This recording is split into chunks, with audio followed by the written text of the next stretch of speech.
துலக்கி உலகை எழுப்பும் ஞாயிறு அங்கே குடியிருப்பான். அவன் ஆனை முகத்தனின் அடியவர் மனத்தில் ஒளியாய் வந்து கொலுவிருப்பான்.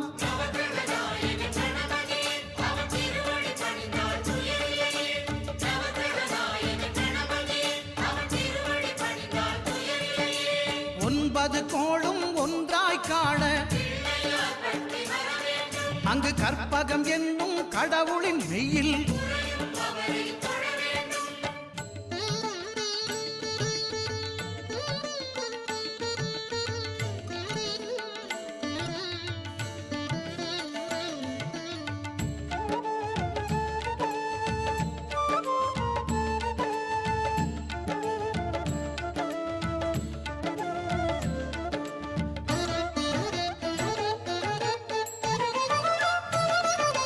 திங்கள் பகவான்